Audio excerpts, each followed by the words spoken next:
Hello, नमस्कार. The MPSC classmate या YouTube चॅनलवर तुम्हा सर्वांचं परत एकदा स्वागत आहे.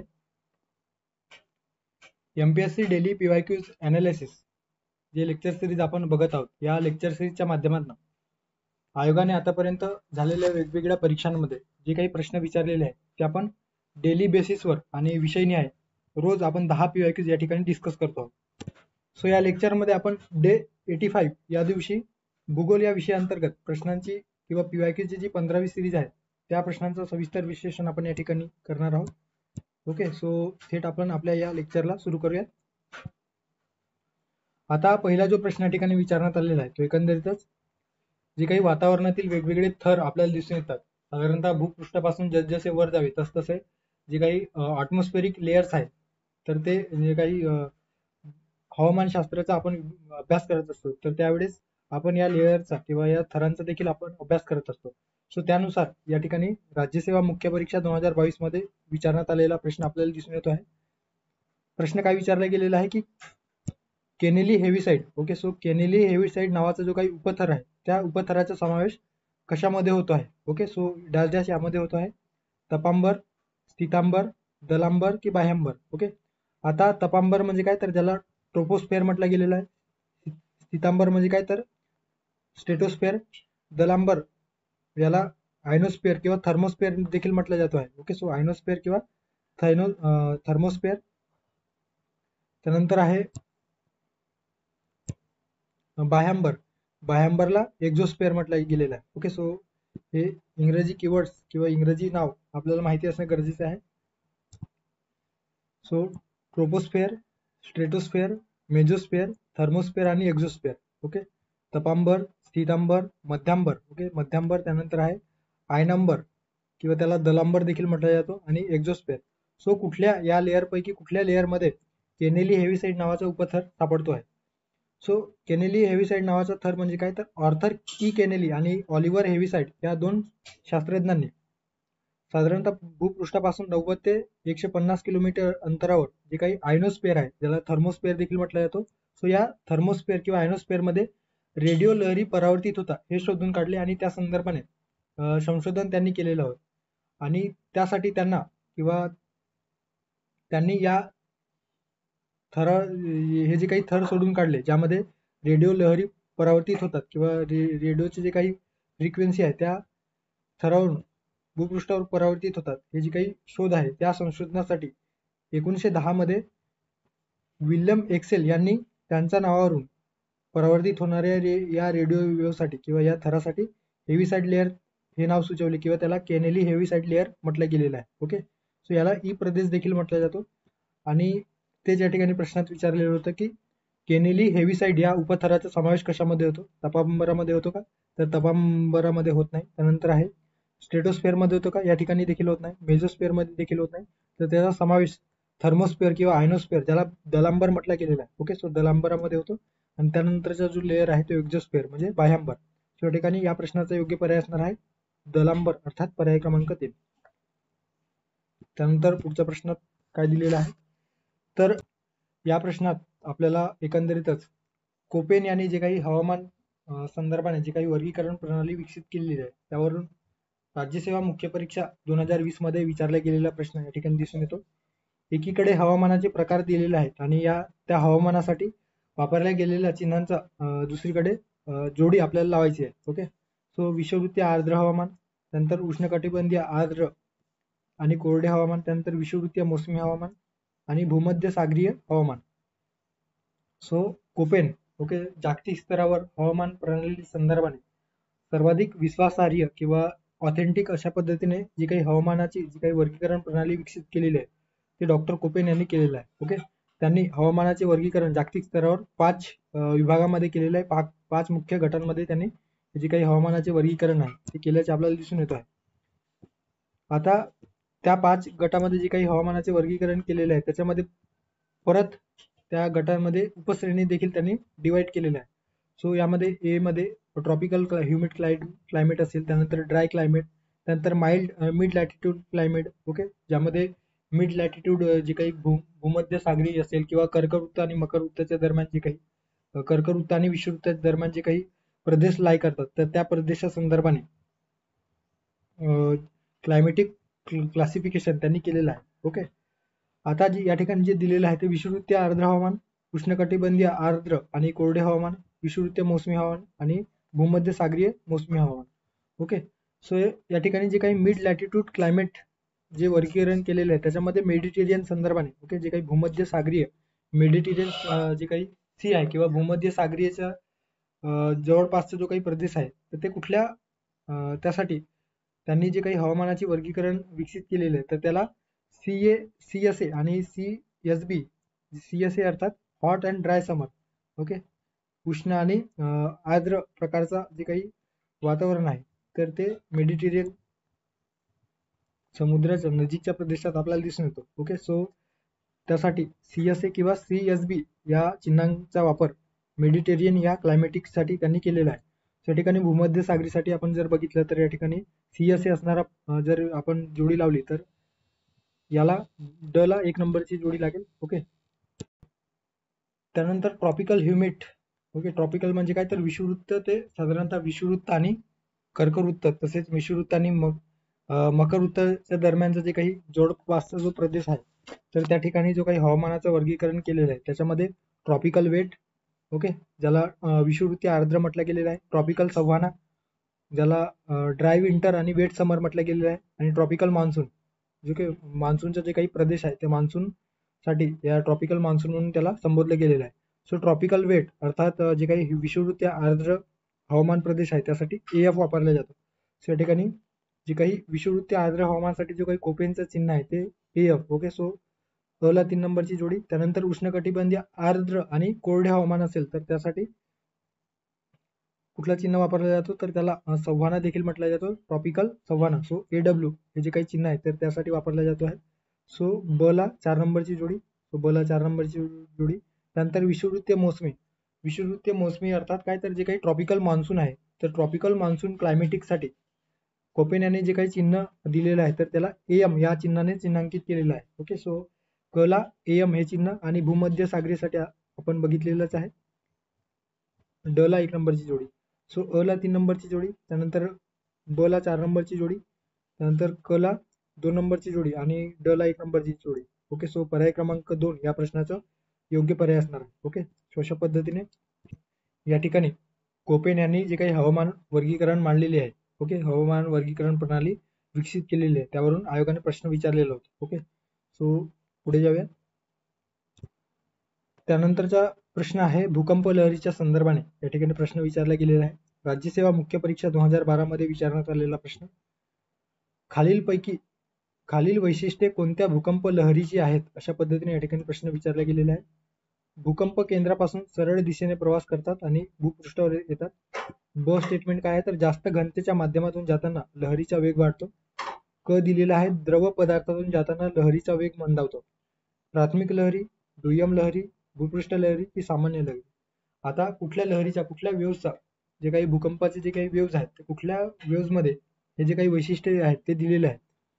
या ठिकाणी क जे स्टेटमेंट आहे तर क स्टेटमेंट मध्ये आपण जर व्यवस्थित रीड केलं तर लक्षात येतो की द्रव माध्यमातून किंवा द्रव पदार्थातून जाताना त्या लहरीचा वेग मंदावतो आहे. आता जर आपण भूकंप लहरी किंवा भूकंपा संदर्भाने जर व्यवस्थित जी काही माहिती आहे ते रीड केलेलं असेल तर आपल्या लक्षात येईल की प्राथमिक लहरी हे घन आणि द्रव माध्यमातून प्रवास करू शकतात. तर जे काही दुय्यम लहरी असतात ते दुय्यम लहरी आणि भूपृष्ठ लहरी हे घन माध्यमातूनच प्रवास करू शकतात तर द्रव माध्यमातून प्रवास करू शकत नाही. ओके, सो या ठिकाणी दुय्यम लहरी द्रव माध्यमातून प्रवास करू शकत नाही. सो ब जे स्टेटमेंट आहे दुसरा जो स्टेटमेंट आहे ते चुकीचं असणार आहे. तिसरं देखील चुकीचं असणार आहे आणि सामान्य लहरी असा काही प्रकार आपल्याला भूकंप लहरीमध्ये दिसून येत नाही. सो पर्याय क्रमांक 1 या प्रश्नाचं योग्य पर्याय असणार आहे. ओके, आता जे काही प्राथमिक लहरी असतात तर प्राथमिक लहरी अतिशय वेगाने घन माध्यमातून प्रवास करत असतात. त्याला कंप्रेशन लहरी देखील म्हटलं जातो आहे. ओके, आणि ते सरळ दिशेने प्रवास करतात. ओके, सो या ठिकाणी जे काही इमेज आहे त्यावरून आपल्याला दिसून येतो की जे काही प्राथमिक लहरी आहेत ते प्राथमिक लहरी सरळ दिशेने अशा पद्धतीने प्रवास करत असतात.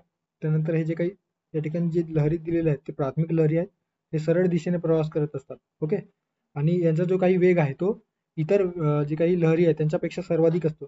त्यानंतर दुय्यम लहरी असतात तर ते दुय्यम लहरी आपल्याला दिसून येतो की झिगझॅग मोशन मध्ये, म्हणजे त्यांचा जो काही वेग आहे तो कमी असतो आणि ते फक्त घन माध्यमातून किंवा घन पदार्थातून प्रवास करू शकतात. ओके, सो यांना दुय्यम लहरी म्हटलं गेलेलं. आणि जे काही भूपृष्ठ लहरी आहेत ते साधारणतः या जो काही भूपृष्ठावरील जो खालचा जो थर आहे, ओके, सो भूपृष्ठाच्या खालच्या थरावरच जे काही भूपृष्ठ लहरी आहेत ते परावर्तित करीत म्हणजे एकंदरीतच प्रवाहित होत असतात. ओके, साधारणतः अशा पद्धतीने या भूपृष्ठाचा खालचा जो काही भाग आहे त्या ठिकाणी भूपृष्ठ लहरी प्रवास करत असतात.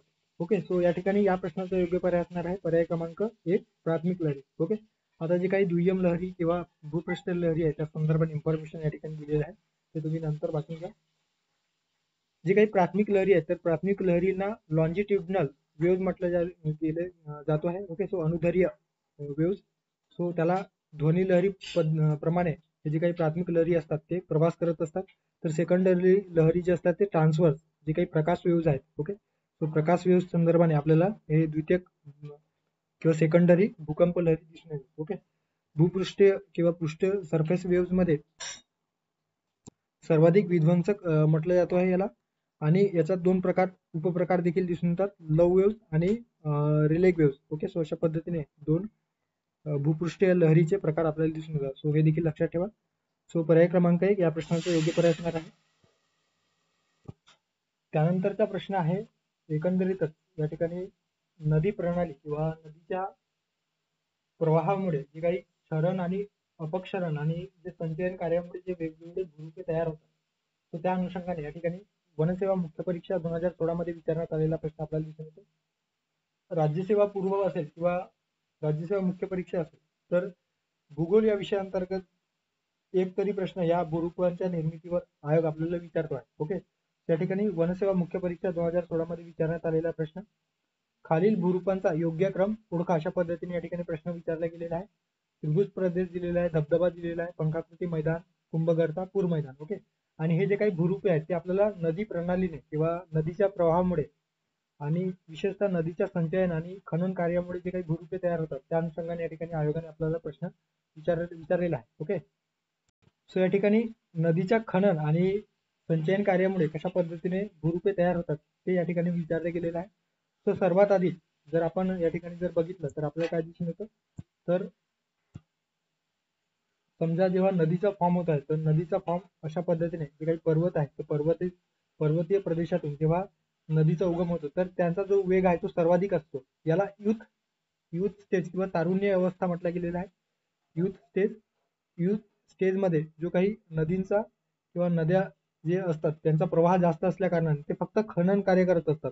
खनन म्हणजे काय तर अपक्षरण, जी माती वगैरे असतील तर ते त्यांचा खनन कार्य करून किंवा एकंदरीत माती वगैरे ते बाहेर त्यांचा प्रवाहामुळे किंवा त्यांचा जो काही एकंदरीत प्रवाह अशा पद्धतीने फ्लो होत असतो आणि त्या ठिकाणी जी काही जमीन असते ती जमीन त्या जमिनीमध्ये त्यांचा जो काही पाण्याचा फोर्समुळे ते जे काही लेयर्स आहेत किंवा ते दगड वगैरे आहेत ते पुढे वाहत जाऊन एका पर्टिक्युलर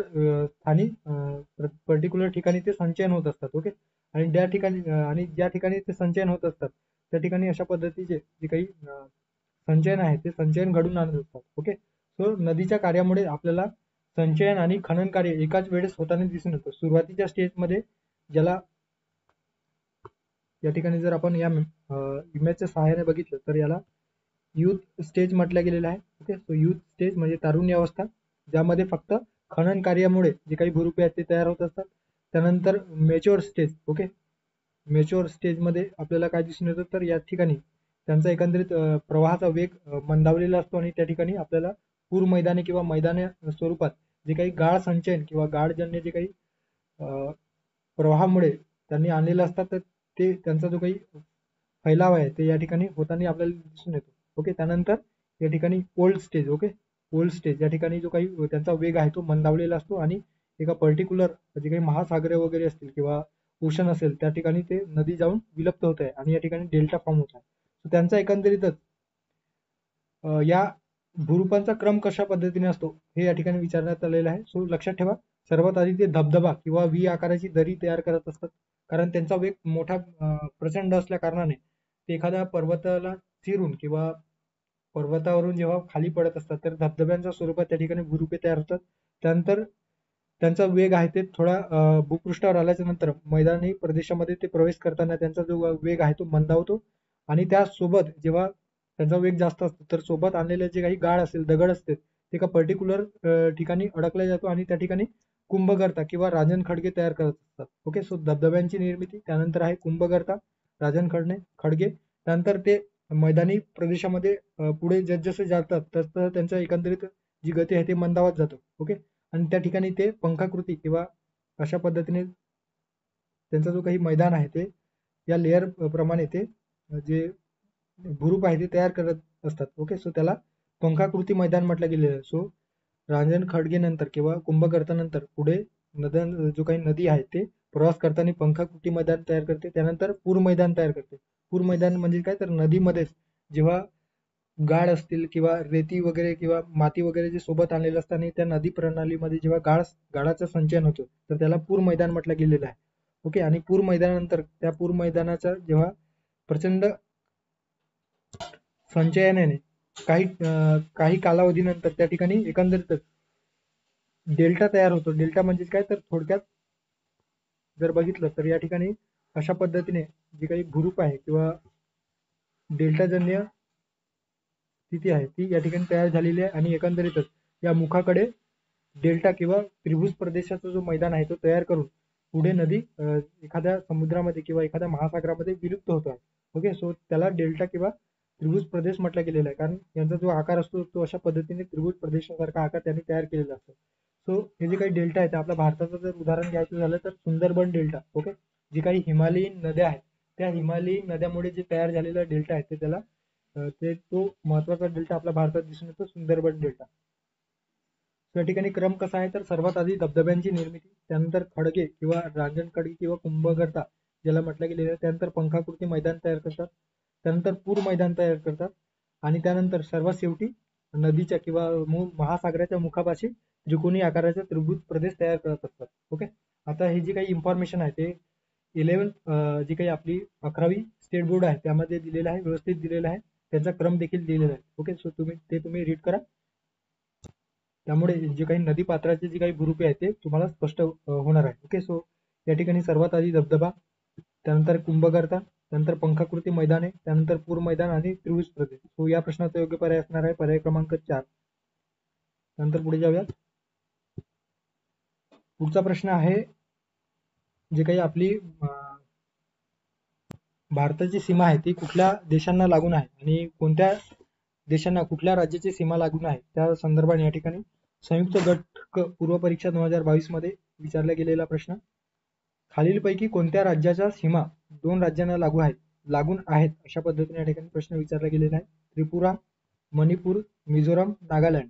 ओके, सो एकंदरीतच भारतातील एकूण 17 राज्यांची सीमा इतर 7 राज्यांच्या किंवा 7 राष्ट्रांचा. ओके, सो लक्षात ठेवा, भारतातील 17 राज्यांची सीमा ही 7 राष्ट्रांच्या किंवा 7 देशांच्या सीमांना लागून आहे किंवा 7 देशांना लागून आहे. ओके, सो शेजारील 7 जे काही देश आहेत त्यांना लागून असणारे जे 17 राज्य आहेत त्या संदर्भाने या ठिकाणी इन्फॉर्मेशन दिलेलं आहे. सो 7 देश कुठले आहेत, तर बांगलादेश, चीन आहे, पाकिस्तान आहे, नेपाळ आहे, म्यानमार आहे, भूटान आहे आणि अफगाणिस्तान आहे. ओके, सो जर प्रश्न आला की आपल्या भारताची सीमा किती देशांना लागून आहे, ओके, सो लक्षात ठेवा 7 देशांना लागून आहेत आणि किती राज्यांची सीमा ही आपल्या भारताच्या शेजारील देशांना लागून आहे असा जर प्रश्न आला तर आपल्या भारतातील 17 राज्यांची सीमा शेजारील देशांना लागून आहे. ओके, आता या ठिकाणी जे ऑप्शन मध्ये दिलेलं आहे त्रिपुरा, तो त्रिपुरा या राज्याची सीमा कुठल्या देशाला लागून आहे तेव्हा आपण बघणार आहोत. त्या ठिकाणी त्रिपुरा दिलेला आहे आणि त्रिपुरा या देशाची सीमा फक्त देशाची की राज्याची, सो राज्याची सीमा. ओके, सो आपल्या भारतातील त्रिपुरा राज्याची सीमा बांगलादेश या देशाला लागून आहे. सो फक्त एका देशाला ही जी काही त्रिपुरा राज्याची सीमा आहे ती लागून आहे, त्यामुळे पर्याय 1 आपला या ठिकाणी पर्याय असणार नाही, कारण आपल्याला 2 राज्यांना किंवा 2 देशांना लागून असणारी सीमा कुठल्या राज्याची आहे अशा पद्धतीने प्रश्न विचारण्यात आलेला आहे. त्यानंतर मणिपूर, सो मणिपूरची जी काही मणिपूर राज्याची सीमा आहे, सो मणिपूर राज्याची सीमा या ठिकाणी दिल्याप्रमाणे ही जी काही मणिपूर स्टेट आहे, सो मणिपूर या राज्याची सीमा एकंदरीतच म्यानमार या देशाला लागलेला आहे. परत मणिपूर या राज्याची सीमा ही फक्त एका देशाला लागलेली आहे, त्यामुळे मणिपूर हे देखील या प्रश्नाचे योग्य पर्याय असणार नाही. त्यानंतर आहे मिझोराम. ओके, सो मिझोराम जर या ठिकाणी आपण बघितलं तर मिझोराम या ठिकाणी आपल्याला दिसून येतो. मिझोरामची सीमा ही 2 देशांना लागून आहे. ओके, सो मिझोराम या राज्याची सीमा 2 देशांना, कुठले 2 देश? बांगलादेश आणि म्यानमार. ओके, सो लक्षात ठेवा, मिझोराम या राज्याची सीमा बांगलादेश आणि म्यानमार या दोन्ही देशांना लागून आहे. सो त्यामुळे पर्याय क्रमांक 3 या प्रश्नाचा योग्य पर्याय असणार नाही. ओके, त्यानंतर आहे नागालँड. सो नागालँडची जी काही सीमा आहे ती परत एका देशाला लागून आहे, ते म्हणजे म्यानमार. ओके, सो नागालँड आणि फक्त एका देशाला लागून आहे, म्यानमार. ओके, त्यानंतर लक्षात ठेवा, ईशान्येकडील जे राज्य आहेत ते कुठल्या 2 देशांना किंवा कुठले जे राज्य आहेत ते 3 देशांना लागून आहेत, ते या ठिकाणी तशा पद्धतीचे प्रश्न आपल्याला आयोगाने विचारलेले आहेत. ओके, बऱ्याचदा. सो सिक्कीम राज्याची सीमा नेपाळ, भूटान आणि चीन. ओके, सो जर आपण उत्तरेकडे गेलं तर हे तिबेट अर्थात चीनचा भाग आपल्याला दिसून येतो. सो सिक्कीम या राज्याला 3 देशांची सीमा लागलेली आहे, नेपाळ, त्यानंतर आहे चीन. ओके, आणि त्यानंतर आहे भूटान. त्यानंतर आपल्याला दिसून येतो पश्चिम बंगाल. सो पश्चिम बंगालला देखील 3 देशांची सीमा लागून आहे, भूटान, बांगलादेश आणि नेपाळ. ओके, त्यानंतर आहे मिझोरामला 2 देशांची सीमा लागून आहे, बांगलादेश आणि Myanmar. Okay, so Arunachal Pradesh या राज्याला देखील 3 देशांची सीमा लागून आहे, इकडे भूटान, त्यानंतर आहे चीन. ओके, सो चीन आणि इकडे म्यानमार. Okay, so Myanmar. अशा पद्धतीने अरुणाचल प्रदेशला देखील 3 देशांची सीमा लागून आहे. ओके, त्यानंतर आसाम. ओके, सो आसाम लक्षात ठेवा, भूटान आणि बांगलादेश या 2 देशांची सीमा आसाम राज्याला लागून आहे.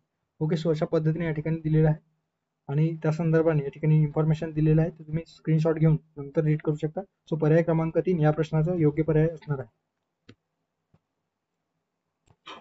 त्यानंतरचा प्रश्न आहे एसओ मुख्य परीक्षा 2018 मध्ये विचारण्यात आलेला प्रश्न.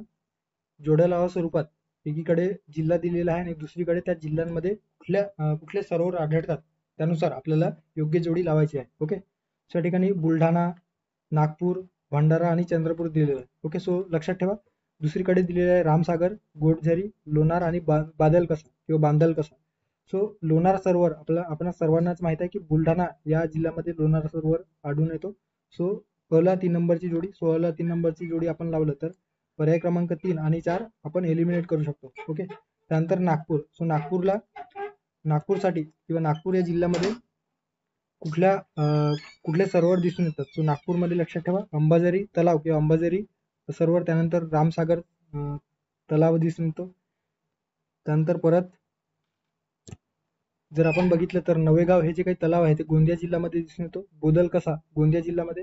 त्यानंतर चंद्रपूरमध्ये कुठले तलाव दिसून येतात तर ताडोबा, असोलमेढा आणि घोटझरी. ओके, हे चंद्रपूर जिल्ह्यात दिसून येणारे तलाव आहे. त्यानंतर आणि सिंदेवाई देखील आपल्याला या चंद्रपूरमध्ये दिसून येतो. लक्ष्मी सागर किंवा लक्ष्मी तलाव आपल्याला कोल्हापूर जिल्ह्यात दिसून येतो आहे. चोरकमारा गोंदिया जिल्ह्यामध्ये. त्यानंतर खडबंद, चुलबंद आणि हे जे काही तलाव आहेत, ओके, सो गोंदिया जिल्ह्यामध्ये दिसून येतो आणि म्हणूनच तलावांचा जो काही जिल्हा म्हणून गोंदिया या जिल्ह्याला ओळखले जातो आहे. ओके, सो शिवनी जे काही तलाव आहेत एकंदरीत भंडारामध्ये, लोणारा आताच बघितलं बुलढाणा, विसापूर नगरमध्ये, रंकाळा तलाव कोल्हापूर या ठिकाणी दिसून येतो, बांदलकसा भंडारा आणि घोडझरी जे तलाव आहे ते आपण बघितलेलं आहे चंद्रपूर. ओके, सो या ठिकाणी बुलढाणाला लोणार. त्यानंतर नागपूरसाठी योग्य जोडी लागणार आहे रामसागर. नंतर भंडारासाठी बांदलकसा. Okay, so Bandalkasa Bhandara. त्यानंतर चंद्रपूर घोडझरी. ओके, सो चंद्रपूरला घोडझरी. ओके, सो या ठिकाणी योग्य पर्याय असणार आहे अला 3 असणारा पर्याय. त्यानंतर आहे बला 1 नंबरची जोडी, सो बला 1 नंबरची जोडी. त्यानंतर कला 4 नंबरची जोडी. ओके, सो कला 4 नंबरची जोडी पर्याय क्रमांक 2 या प्रश्नाचं योग्य पर्याय असणार आहे. ओके, आणि चंद्रपूरला घोडझरी किंवा घोडझरी हे जे तलाव आहे ते आपल्याला चंद्रपूर जिल्ह्यामध्ये दिसून येतो. सो पुढे जाऊयात.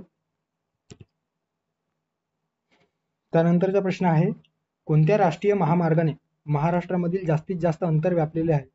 कृषी सेवा पूर्व परीक्षा 2016 मध्ये विचारण्यात आलेला प्रश्न. ओके, सो अशा पद्धतीने देखील आयोग प्रश्न विचारतो आहे. कधी नॅशनल हायवेचे नंबर देऊन विचारतो की कुठला जो काही नॅशनल हायवे सर्वाधिक आपल्या महाराष्ट्रामध्ये पसरलेला आहे किंवा व्यापलेला आहे किंवा त्याची लांबी विचारतो आहे. कधी कुठल्या शहरांच्या दरम्यान ते जे काही राष्ट्रीय महामार्ग आहे ते जातो आहे ते विचारतो आहे, किंवा कुठल्या जिल्ह्यांमध्ये जातो आहे. ओके, सो अशा पद्धतीने आयोग प्रश्न विचारतो. सो लक्षात घ्या, या ठिकाणी आपल्याला कोणत्या महामार्गाने, कोणत्या राष्ट्रीय महामार्गाने महाराष्ट्रामध्ये सर्वाधिक अंतर व्यापलेलं आहे, अशा पद्धतीने प्रश्न विचारलेला आहे. आणि एकीकडे जिल्ह्यांचा किंवा शहरांचा ठिकाण या ठिकाणी दिलेलं आहे. मुंबई, नाशिक, आग्रा, नंतर धुळे, नागपूर, कोलकाता, वाराणसी, नागपूर, हैदराबाद, कन्याकुमारी, आणि चौथं दिलेलं आहे सोलापूर, विजापूर, चित्रदुर्ग. ओके, सो आता या प्रश्नाचा योग्य पर्याय असणार आहे पर्याय क्रमांक 2. ओके, धुळे, नागपूर आणि कोलकाता. आता धुळे, नागपूर आणि कोलकाता या दरम्यान जे काही नॅशनल हायवे आहे, सो त्याला नाव दिलेलं आहे नॅशनल हायवे क्रमांक 6. ओके, हे जुनं नाव आहे.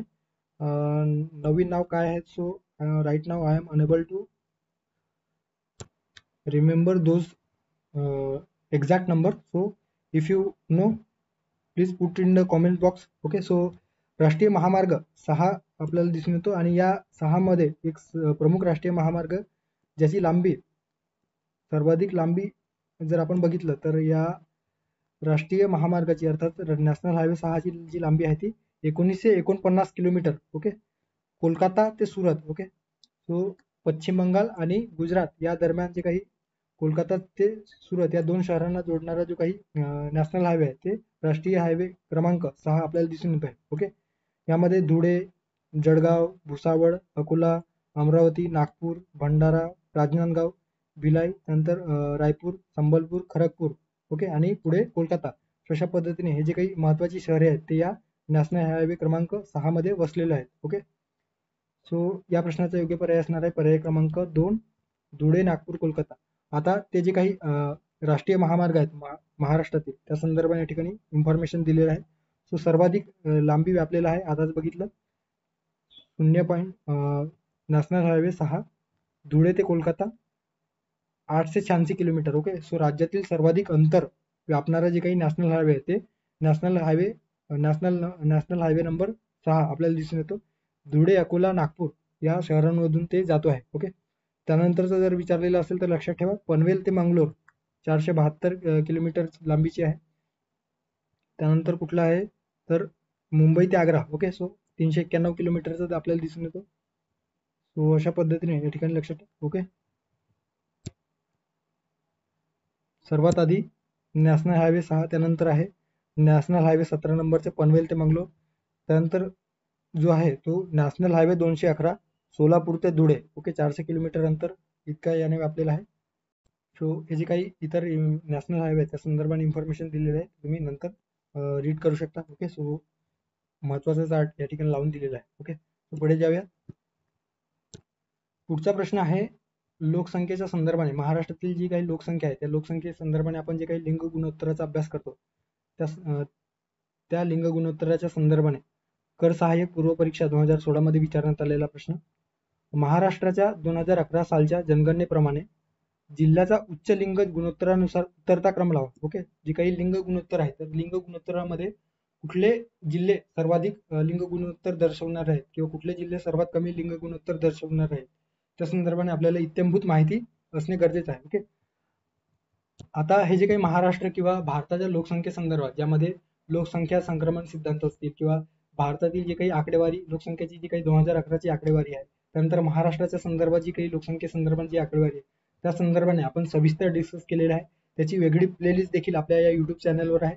तुम्ही जर राज्यसेवा पूर्व परीक्षेच्या दृष्टीने 2024च्या अनुषंगाने आपण जी काही राज्यसेवा पूर्व परीक्षा इकॉनॉमिक्स ही जी काही लेक्चर सिरीजची जी प्लेलिस्ट आहे ते फॉलो केले असेल तर तुमच्या लक्षात येईल की त्यामध्ये आपण हे काही महत्वाचे जे टॉपिक आहे त्यामध्ये लोकसंख्या हा टॉपिक संपूर्णपणे कव्हर केलेला आहे. ओके, सो तुम्ही ते बघितलेलं नसेल तर नक्की बघा, त्याचा फायदा येणाऱ्या एक्झाम मध्ये होणार आहे. ओके, सो महाराष्ट्राच्या लिंग गुणोत्तरा संदर्भात लक्षात ठेवा महाराष्ट्राचा जो काही लिंग गुणोत्तर आहे तो 2011च्या जनगणनेनुसार दर 1000 पुरुषांमागे 929 स्त्री आपल्याला दिसून येतात आणि राष्ट्रीय स्तरावर तेच प्रमाण 943 आहे. ओके, सो राष्ट्रीय स्तरापेक्षा महाराष्ट्रामध्ये लिंग गुणोत्तर हे कमी असल्याचे आपल्याला दिसून येत आहे. ओके, भारताच्या राष्ट्रीय स्तरावर जर महाराष्ट्राच्या लिंग गुणोत्तराचा विचार करता 22वा क्रमांक लागतो.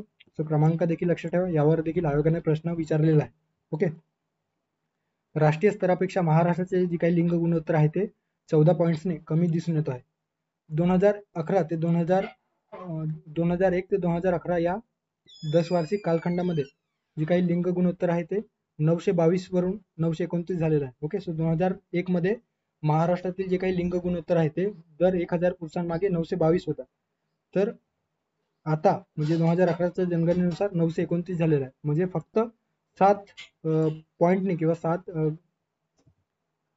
गुणांनी किंवा 7 घटकांनी वाढल्याचे आपल्याला दिसून येतो. ओके, सो सर्वाधिक लिंग गुणोत्तर कोणत्या प्रशासकीय विभागामध्ये आपल्याला दिसून येतो, तर नागपूर 964 आणि सर्वात कमी कोकण. ओके, सो हे देखील लक्षात ठेवा.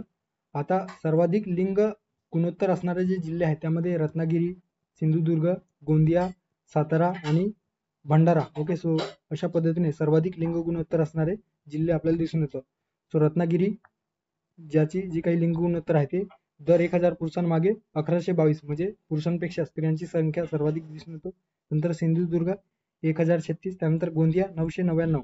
ओके, त्यानंतर सातारा 988. सो अशा पद्धतीने आता या ठिकाणी जर पर्याय आपण बघितलं तर या ठिकाणी गोंदिया, सिंधुदुर्ग आणि रत्नागिरी या विषयात दिलेला आहे. सो सर्वात आधी रत्नागिरी, त्यानंतर सिंधुदुर्ग आणि गोंदिया. ओके, सो रत्नागिरी, सिंधुदुर्ग आणि गोंदिया. सो पर्याय क्रमांक 4 या प्रश्नाचा योग्य पर्याय असणार आहे. सर्वात कमी लिंग गुणोत्तराचा क्रम विचारलेला असेल तर मुंबई शहर, मुंबई उपनगर आणि ठाणे. ओके, त्यानंतर पुणे आणि बीड. सो शहर, नगर, ठाणे, पुणे, बीड हे लक्षात ठेवा. सो पर्याय क्रमांक 3 या प्रश्नाचा योग्य पर्याय असणार आहे. पुढे जाऊया. पुढचा प्रश्न आहे फॅक्च्युअल आणि स्ट्रेट फॉरवर्ड. राज्यसेवा मुख्य परीक्षा 2019 मध्ये विचारण्यात आलेला प्रश्न. टिपेश्वर वन्यजीव अभयारण्य खालीलपैकी कोणत्या जिल्ह्यात स्थित आहे, अशा पद्धतीने प्रश्न विचारला गेलेला आहे. गडचिरोली, नागपूर, यवतमाळ की अमरावती. ओके, सो या ठिकाणी या प्रश्नाचा योग्य पर्याय असणार आहे पर्याय क्रमांक 3 यवतमाळ. ओके, सो यवतमाळ या जिल्ह्यामध्ये आपल्याला टिपेश्वर जे काही वन्यजीव अभयारण्य आहे ते दिसून येत आहे. सो पर्याय क्रमांक 3 या प्रश्नाचा योग्य पर्याय असणार आहे. आता यवतमाळ या ठिकाणी आपल्याला हे जे काही टिपेश्वर अभयारण्य आहे ते किंवा दिसून येतो. त्याची जी काही क्षेत्रफळ आहे ते 148.63 चौरस किलोमीटर आपल्याला दिसून येतो आणि याची स्थापना टिपेश्वर अभयारण्याची जी काही अभयारण्याचा जो दर्जा आहे तो 1997 मध्ये त्या ठिकाणी प्राप्त झालेला आहे. त्या अभयारण्यामध्ये विशेषतः डोंगराळ आणि जंगलयुक्त असा एकंदरीत प्रदेश आहे, ज्यामध्ये जी काही वनस्पती किंवा एकंदरीतच जंगल जी संपत्ती आहे त्यामध्ये सागवान असेल, बिबळा, धावडा, तेंदू, मोह, बाभूळ, हिरण्यचंपा अशा पद्धतीचे जे काही वृक्ष आहेत किंवा झाड आहेत ते दिसून येतात. त्यानंतर त्या प्रदेशात जे काही पक्षी आहेत त्यामध्ये किंगफिशर, बगळा, करकोचा, तितीर, मोर, घुबड, गरुड असे अनेक पक्षी दिसून येतात. ओके, प्रमुख प्राण्यांमध्ये वाघ, बिबट्या, चितळ, नीलगाय, रानडुक्कर, लंगूर, माकड इत्यादी प्राणी आपल्याला दिसून येत आहे. ओके, सो मॅपमध्ये देखील या ठिकाणी बघू शकता जे काही टिपेश्वर अभयारण्य आहे. सो टिपेश्वर अभयारण्य यवतमाळ जिल्ह्यामध्ये आपल्याला दिसून येतं. मेळघाट जे काही राष्ट्रीय व्याघ्र प्रकल्प आहे, मेळघाट, गुगामल जे काही प्रकल्प आहेत किंवा अभयारण्य आहेत ते आपल्याला अमरावतीमध्ये दिसून येतात. गोंदिया जिल्ह्यात नागझिरा आणि नवेगाव बंद अभयारण्य. ओके, राष्ट्रीय उद्यान. त्यानंतर आहे ताडोबा आणि अंधारी चंद्रपूर जिल्ह्यामध्ये, मानसिंगदेव पेंच एकंदरीत नागपूरमध्ये आपल्याला दिसून येतो. ओके, सो हे लक्षात ठेवा. त्यानंतर जर आपण इकडे सातारा आलं तर कोयना, चांदोली हे जे काही राष्ट्रीय उद्यान आहे ते आपल्याला दिसून येतात. सो अशा पद्धतीने महाराष्ट्राच्या संदर्भाने जे काही राष्ट्रीय उद्यान असतील, राष्ट्रीय व्याघ्र प्रकल्प असतील, अभयारण्य असतील ते त्याविषयी इत्यंभूत माहिती आपल्याला असणे गरजेचं आहे. ओके, सो पर्याय क्रमांक 3 या प्रश्नाचा योग्य पर्याय असणार आहे. त्यानंतरचा प्रश्न आहे नदी प्रणालीवर विचारण्यात आलेला प्रश्न. यसो मुख्य परीक्षा 2015 मध्ये विचारला गेलेला प्रश्न आहे. भीमा ही कृष्णेची उपनदी आहे. इंद्रायणी ही भीमेची उजव्या तीरावरील उपनदी आहे आणि भोगावती ही सीना नदीची उपनदी आहे. सो भीमा नदीच्या संदर्भाने या ठिकाणी प्रश्न विचारला गेलेला आहे. सो कुठलं स्टेटमेंट या ठिकाणी बरोबर असणार आहे? अ आणि ब बरोबर, अ आणि क बरोबर, ब आणि क बरोबर, सर्व विधाने बरोबर आहेत. सो आता या ठिकाणी भीमा नदी संदर्भाने आपण जे काही ही इनिशिएटिव्ह सुरू केलेलं आहे, ते इनिशिएटिव्ह सुरू केल्यापासून आतापर्यंत जवळजवळ आपल्या महाराष्ट्रामध्ये ज्या काही नदी प्रणाली आहे ते आपण सविस्तर बघून झालेलं आहे. ओके, सो तुम्ही जर हे लेक्चर सिरीज व्यवस्थित फॉलो करत असाल डे 1 पासून तर तुमच्या लक्षात आलेलं असेल आणि बऱ्याच गोष्टी जे आहेत जे आपल्या परीक्षेच्या दृष्टिकोनातून महत्वाचे आहेत ते तुमचं रिवाईज झालेलं असतं. ओके, सो तुम्ही जर हे चॅनल किंवा हे जे काही व्हिडिओ जर फॉलो करत नसाल तर नक्की पहिल्या डे 1 पासून जे काही लेक्चर सिरीज आपण अपलोड केलेलं आहे ते बघा, जेणेकरून आपला जो काही येणाऱ्या जी काही पूर्व परीक्षा असेल किंवा मुख्य परीक्षा असेल त्यामध्ये आपल्याला जास्तीत जास्त स्कोर करण्यासाठी फायदेशीर ठरणार आहे. ओके, सो भीमा नदीचा उगम भीमाशंकर पुणे या जिल्ह्यामध्ये. ओके, नदीची जी काही एकूण लांबी आहे ती 860 किलोमीटर आपल्याला दिसून येतो. भीमा नदी ही कृष्णाची उपनदी आहे, मात्र महाराष्ट्रामध्ये भीमा नदीचं एकंदरीत स्वतंत्र अस्तित्व आपल्याला दिसून येतो आहे. ओके, सो महाराष्ट्रामध्ये 451 किलोमीटर या नदीचा एकंदरीत नदी क्षेत्राने व्यापलेला आहे. ओके, सो प्रवाह 451 किलोमीटर नदी प्रवाह आपल्याला दिसून येतो. महाराष्ट्राच्या बाहेर कर्नाटकमध्ये ती कृष्णा या नदीला जाऊन मिळतो आहे. ओके, रायचूर या ठिकाणी कृष्णा नदीला जाऊन मिळतो. भीमा नदीच्या उजव्या किनाऱ्यावरून येणाऱ्या ज्या नद्या आहेत, आता भीमा ही नदी आग्नेय वाहिनी नदी आहे. ओके, सो पूर्वेकडे जाणारी नदी आहे, त्यामुळे जर उजव्या बाजूने म्हटलेलं गेलेलं असेल तर लक्षात ठेवा, उजव्या बाजूने अर्थात दक्षिणेकडून येणाऱ्या नद्या आणि डाव्या बाजूने म्हटलं गेलेलं असेल तर उत्तरेकडून येणाऱ्या नद्या. ओके, सो दक्षिणेकडून येणाऱ्या ज्या नद्या आहेत किंवा उजव्या किनाऱ्यावरून येणाऱ्या नद्या आहेत त्यापैकी इंद्रायणी, भामा, मुळा, मुठा, मान, नीरा, बोर, पवना इत्यादी नद्या हे जे आहेत ते उजव्या तीरावरून येतात. ओके, उजव्या तीरावरून नीरा, मान, त्यानंतर सिन या ठिकाणी भामा जे काही नद्या आहेत ते आपल्याला दिसून येत आहेत. ओके, आणि डाव्या तीरावरून म्हणजे काय तर डावी बाजू जर आपण बघितलं तर या ठिकाणी उत्तरेकडून येणारी जी नदी आहे ते डाव्या तीरावरून येणाऱ्या नद्या म्हणून आपण कन्सिडर करत असतो. सो सीना, वेड, घोड या 3 नद्या आपल्याला विशेषतः या भीमा नदीला डाव्या बाजूने किंवा उत्तरेकडून येणाऱ्या नद्या म्हणून आपण कन्सिडर करत असतो. ओके, सो सीना ही जी काही नदी आहे, तो सीना नदी याची लांबी 375 किलोमीटर आहे. ओके, सो याचा जे काही उगम आहे ते अहमदनगर नगर या शहरामध्ये शहराच्या उत्तरेस या सीना नदीचा उगम होतो आहे आणि ते उत्तरेकडून येऊन भीमा नदीला मिळतो आहे. ओके, आता तेच मॅपच्या सहाय्याने या ठिकाणी बघू शकता. सीना नदीचा उगम जे आहे ते एकंदरीतच नगर या शहरामधून तिचा उगम होतो आणि पुढे जाऊन ती या ठिकाणी ओके सोलापूर जिल्ह्यामध्ये भीमा नदीला मिळतो आहे. ओके, सो या सीना नदीची जी काही उपनदी आहे ती भोगावती नदी आपल्याला दिसून येतो.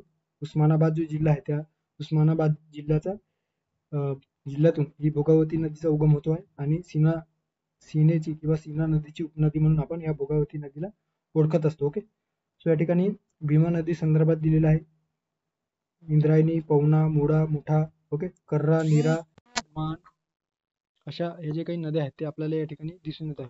ओके, सो पर्याय क्रमांक जर आपण बघितला तर या ठिकाणी भीमा ही कृष्णेची नदी आहे का तर नक्कीच.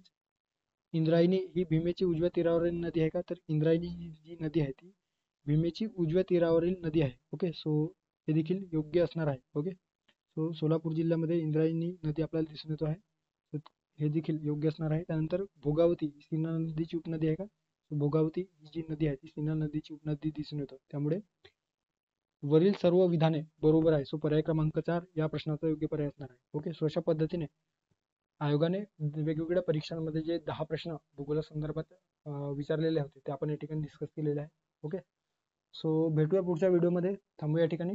थँक्यू, धन्यवाद.